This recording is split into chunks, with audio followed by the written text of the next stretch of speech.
एक पुस्तक है quantum doctor, doctor Amit Goswami का लिखा हुआ है, और वो बताते हैं कि हम सब इसी चेतना के सागर में रहने वाले जीवात्माएं हैं।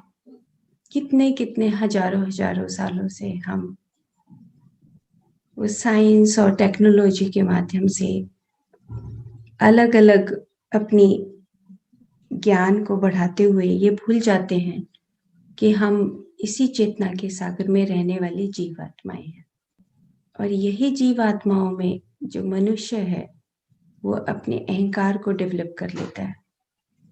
वो भूल जाता है कि मेरे चारों तरफ जो चेतना का सागर है, उसी के भीतर से ही मन, उसी के अंदर से ही कारण शरीर, सब अलग अलग शाखाएं निकलती हैं और हम उन शाखाओं के माध्यम से अलग अलग शरीर का निर्माण करते हैं और सबसे ज्यादा अपने अहंकार शरीर को बना लेते हैं।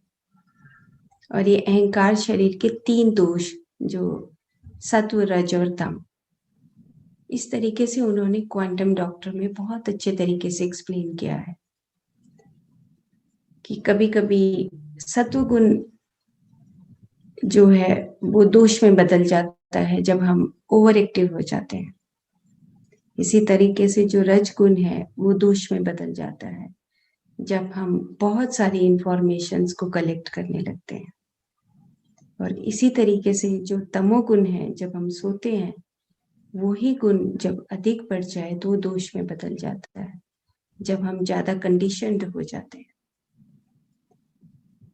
माँ ने कहा तो वो बात मान ली, पिता ने कहा तो वो बात मान ली, टीचर ने कहा तो बात मान ली, लेकिन अपना हम स्वयं का जो आत्मज्ञान है उसको खो देते हैं तो तमोगुण दोष में बदल जाता है। तो इस तरीके से उन्होंने बहुत अच्छे तरीके से एक्सप्लेन किया है कि हमें इस कॉन्शियसनेस के सागर में ही रहते हुए अपने आप को जागृत करते हुए एक पॉसिबिलिटी के माध्यम से नहीं, ये एक पॉसिबिलिटी है।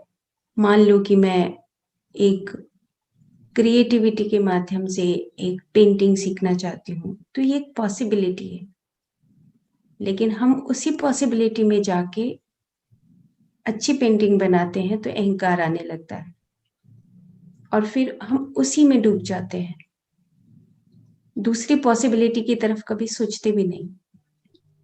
तो वो ये कहते हैं कि एक पॉसिबिलिटी है आपका जो एक एक्सपीरियंस है, वो जो आपका अनुभव है जिंदगी का, उस अनुभव को जानने के बाद आपको एक नई पॉसिबिलिटी में जाना चाहिए। सेम यही बात Arthur E Powell, H P. Blavatsky, Annie Besant, C.W. Leadbeater सभी अपनी किताबों में लिखते हैं कि आप अपने सिद्धांतों को खो देते हैं और एक पॉसिबिलिटी में ही अपना एक जीवन निकाल देते हैं। तो हमें अलग अलग तरीके से मल्टी डायमेंशनल पर्सनैलिटी होना है। हम एक अच्छे डॉक्टर हैं, इंजीनियर हैं, हाउसवाइफ हैं, एक अच्छे किसान हैं, लेकिन उसके साथ साथ हमारा जो बिहेवियर है हर जीव आत्मा के प्रति वो जागृत होना चाहिए। हम मल्टी डायमेंशनल पर्सनैलिटी को भूल के एक टनल में बस जस्ट अपना जॉब किया, रिटायर होकर मर जाते हैं। तो डॉक्टर अमित गोस्वामी बोलते हैं कि आपको हर पॉसिबिलिटी को छूना है, टच करना है, अपनी क्रिएटिविटी को बढ़ाना है। कंडीशन टू क्रिएटिविटी, तो आपकी फंडामेंटल क्रिएटिविटी होनी चाहिए।